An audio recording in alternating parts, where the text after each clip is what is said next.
99 داء ایسرها الہم، جو ایک مرتبہ لا حول ولا قوت الا باللہ پڑھتا ہے. صحیح الجامع کی روایت ہے، اللہ کے رسول صلی اللہ علیہ وسلم نے فرمایا تم ایک بیماری کی بات کر رہے ہو، اللہ 99 بیماریاں دور فرما دیتے ہیں. یہ دوا ہے، کہنا دوا ہو. اور سب سے گھٹیا بیماری کا جو دل کی بیماری ہے اس کا علاج لا الہ الا اللہ ہے. 98 تو اس سے بھی بڑی بیماریاں اللہ دور کر دیتے ہیں. کاش کہ ہمیں یقین آ جائے. کیا کریں جی، ہمارا بیٹا تو جیل میں پھنسا ہوا ہے، پکڑا گیا ہے، دشمن نے اس کے ساتھ یہ کیا ہے. ابو مالک اشجعی رضی اللہ تعالیٰ عنہ کا قصہ، وَإِن كَانَ فِي هَذِهِ الْقِصَّةِ مَقَالًا عِنْدَ الْبَعْضِ، اگر اس کو دیکھا جائے تو کیا سمجھ آتی ہے؟ اللہ کے رسول کے پاس تشریف لائے، یا رسول اللہ صلی اللہ علیہ وسلم ان ابنی اسرہ العدو وجزعت امہ، میرے بیٹے کو دشمن لے گیا ہے، ماں رو رہی ہے، کیا کروں؟ دشمن کے پیچھے گھوڑے بھجوانا چاہتا ہوں کہ میرا بیٹا چھڑا لائے. کہا جاؤ خود بھی اور اپنی بیوی کو کہو لا حول ولا قوت الا باللہ پڑھے. واپس گھر لوٹے، بیوی نے کہا ہاں. دشمن کے پیچھے پھر اللہ کے رسول نے کسی گھوڑ سواروں کو بھیجا، کہا نہیں ایک نسخہ دیا ہے. کون سا نسخہ؟ لا حول ولا قوت الا باللہ. کیا ہوا؟ اللہ سبحانہ و تعالی کی مدد کیسے نازل ہوئی؟ دونوں نے پڑھنا شروع کیا.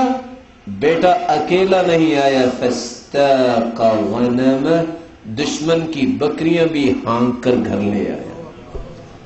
آج ہمارے اندر یقین نہیں ہے. آج ایک شخص کہتا ہے کہ میرے پاس اولاد نہیں ہے، کیا کروں؟ میرے پاس مال نہیں ہے.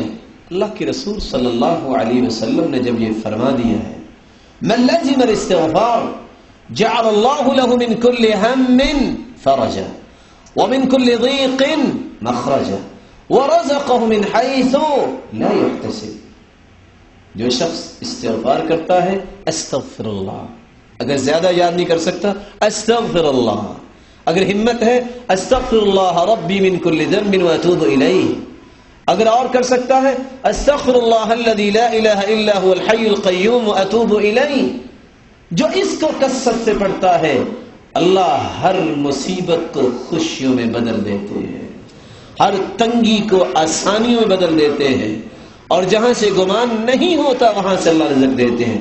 گمان تو یہ ہے دکان سے ملے گا، گمان تو یہ ہے آفس سے ملے گا، گمان تو یہ ہے جو انسان کے گمان میں ہوتا ہے کہ یہاں کام کروں گا یہاں کام کروں گا. اللہ سبحانہ و تعالی وہاں سے دیں گے جہاں تمہارا گمان نہیں ہے. یقین کر لو. اور قرآن مجید نے اس بات کو بیان کیا ہے. نوح علیہ الصلاۃ والسلام اپنی قوم کو کیا کہہ رہے تھے؟ فَقُلْتَ اسْتَغْفِرُوا رَبَّكُمْ إِنَّهُ كَانَ غَفَّارًا. استغفار کر لو، سب سے پہلی بات اللہ تمہارے گناہوں کو معاف کر دے گا. اس سے بڑا انعام ہے ہی کوئی. یرسل السماء علیکم مدرارا، آسمان سے بارش نازل ہوگی. انسانی زندگی بھی اگر مرہون منت ہے بارش کی.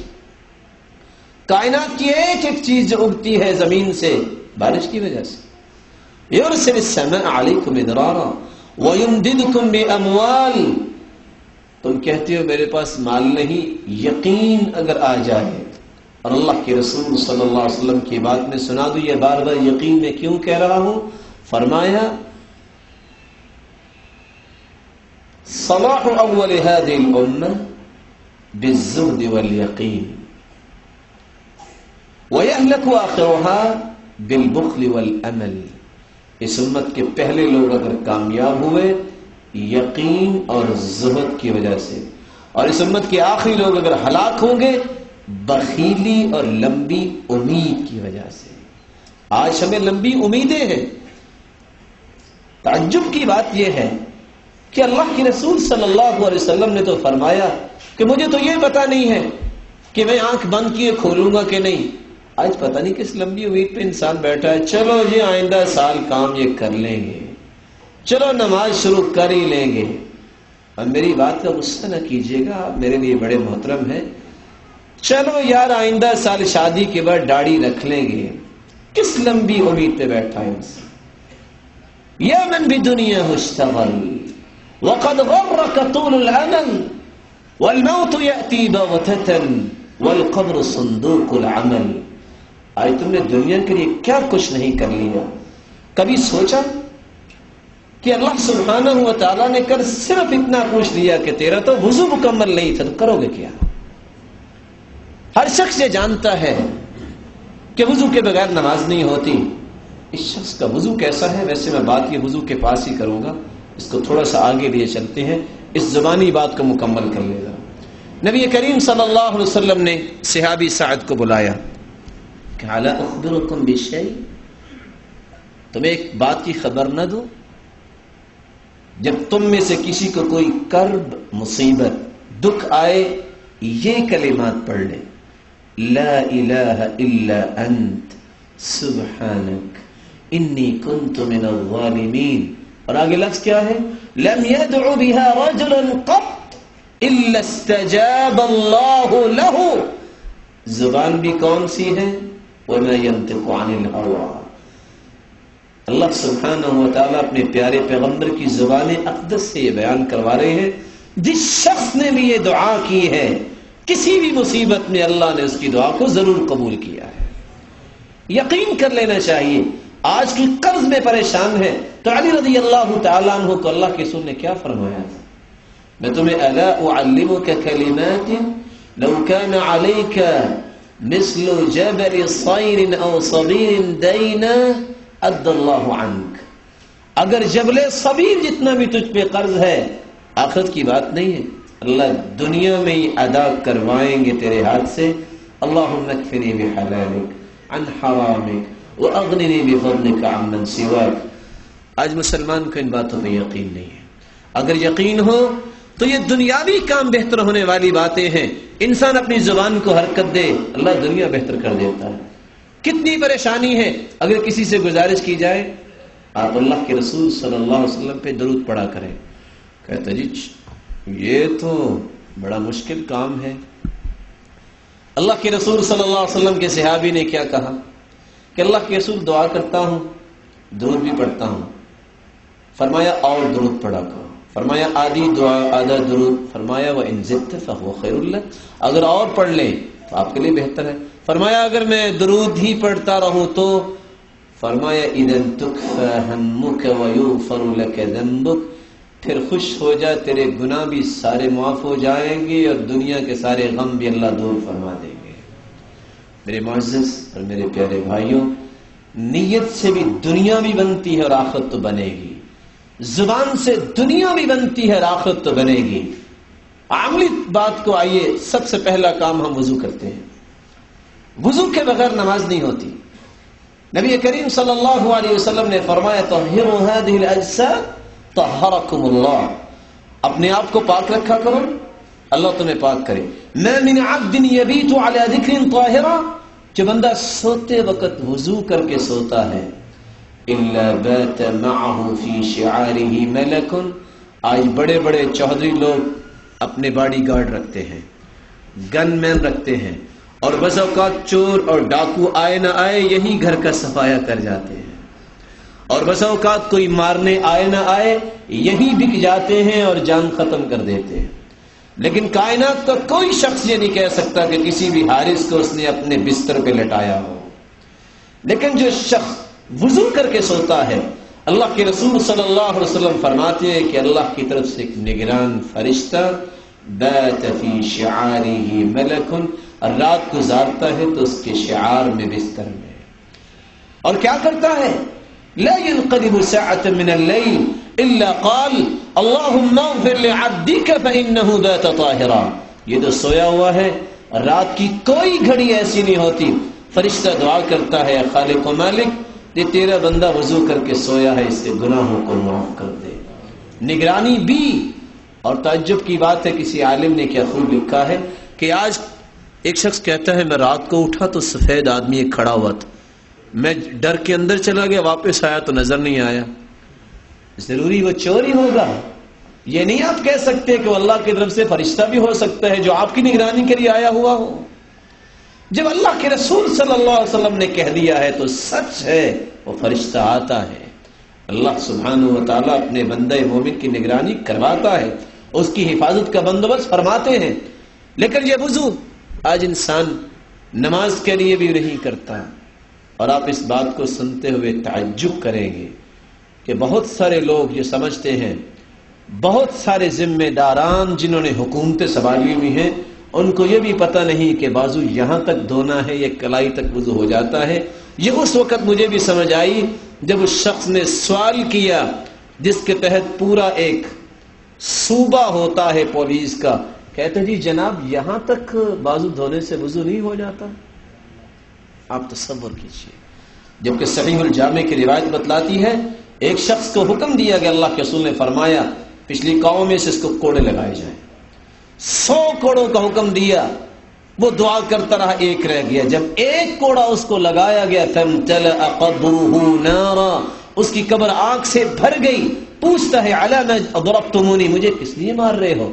تو جواب ملا صلیت صلاۃ واحدۃ بغیر وضوء بغیر طہور، تو نے ایک وضو بغیر، ایک نماز جو ہے بغیر وضو کے پڑھی تھی، یہ اس کی سزا ہے۔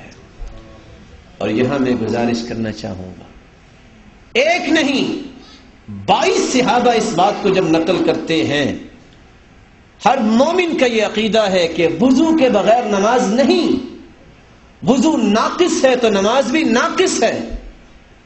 میں ان بھائیوں سے، ان اپنے محترم اور محتشم اور مکرم بھائیوں سے یہ کہنا چاہوں گا، جب 22 صحابہ اس بات کو نقل کرتے ہیں، جب اللہ کے رسول اپنے چہرہ انور کو دھوتے، ثم اخذ کفا من ماء، ایک چلو پانی کا لیتے، فادخلہ تحت حنکی، اپنی ٹھوڑی کے نیچے پانی کو داخل کرتے، ثم خلل بها لحیتہ، اور اپنی داڑھی مبارک کا خلال کرتے۔ جن بھائیوں کو بھول ہو گئی ہے، جنہوں نے اس سنت کو پسند نہیں کیا، مجھے بتائیں وہ خلال کرتے ہیں؟ وہ اعمال جو وضو میں علماء بیان کرتے ہیں، شروع سے لے کے آخر تک اگر بالتفصیل بیان کریں تو وہ 19 اعمال جو ان میں اگر ایک خلال داڑھی کا نہیں کیا اس نے، کیا اس کا وضو مکمل ہے؟ کس زندگی کو ہم گزار رہے ہیں؟ ہم کس انداز سے اپنے آپ کو دھوکہ دے رہے ہیں؟ اگر وضو مکمل نہیں تو کس یقین پہ اپنی نمازیں پڑھتا جا رہا ہے کہ نماز میری مکمل ہوگی؟ اور مجھے وہ بات بھی یاد آئی، کچھ جٹکی باتیں بھی انسان کو سمجھا دیتی ہیں۔ دنیا میں جس نے ایک بیٹی کا نکاح دینا ہونا تو سب سے پہلے اس کی نظر چہرے پہ پڑتی ہے، یہ خوبصورت ہے کہ نہیں، یہ میرے معیار کے مطابق ہے نہیں۔ ترمذی کی روایت کو اگر صحیح مان لیا جائے، اگرچہ علماء نے اس میں بھی کلام کی ہے کہ قیامت کو 72 حوریں ملیں گی، بھلا بتائیے ایک بیٹی کا نکاح جس نے دینا ہو وہ تو چہرہ دیکھے، جس نے کل قیامت کو 72 دینی ہے وہ بغیر چہرہ دیکھے دے دے گا؟ کس طرح ہم لمبی امیدوں میں پڑے ہیں اور کیا سوچ کے ہم اپنی زندگی کو گزار رہے ہیں، کن کن حالات سے ہم گزر رہے ہیں، اور پھر ہماری خواہشیں بھی ہیں جب سو کے اٹھتے ہیں تو آرام سے کہہ دیتے ہیں کہ میں جنت میں فردوس میں بیٹھا ہوا تھا۔ تصل الذنوب الى الذنوب وترتجي درج الجنان وفوز نيل العابد انسيت ربك حين اخرج آدم منها الى الدنيا بذنب واحد، لاکھوں گناہ کرنے کے باوجود بھی چاہتے ہو اور سمجھتے ہو کہ جنت الفردوس ہمارا مسکن ہے۔ تمہیں یاد نہیں ہے کہ تمہارے باپ، میرے اور آپ کے باپ آدم علیہ السلام نے اس جنت میں ایک غلطی کی تو اللہ نے جنت سے اس کو زمین پہ اتار دیا۔ ہم زمین پہ بیٹھ کے اسی جنت کی خوابیں لاکھوں گناہوں کے ساتھ دیکھتے ہیں۔ اللہ سے دعا ہے اللہ ہم سب میں ایمان کو تازہ فرمائے۔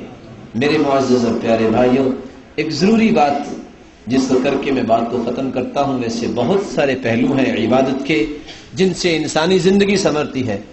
اللہ سبحانہ و تعالیٰ کی عبادت کے بعد سب سے زیادہ حق والدین کا ہے۔ ہم یہ سمجھتے ہیں کہ والدین کی خدمت کرنے سے آخرت بنتی ہے، درجات بلند ہوں گے، فلاں چیز ملے گی۔ کیا دنیا نہیں سمجھتی؟ ان پڑھے لکھے مثقفین، بلکہ میں سمجھوں گا جہال کو بتاؤ جو کہتے ہیں کہ والدین مصیبت ہے، جو سمجھتے ہیں کہ اپنی اولاد کو پالوں، کہ اپنے ماں باپ بوڑھوں کا خیال رکھوں، وہ صحیح مسلم کی اس روایت کو کیوں نہیں پڑھتے؟ بینما ثلاثۃ نفر یمشون، 3 لوگ جا رہے تھے، فاخذهم المطر فآووا الى غار في جبل، ان تینوں نے بارش جب آئی تو کدھر گئے تھے؟ غار کی طرف۔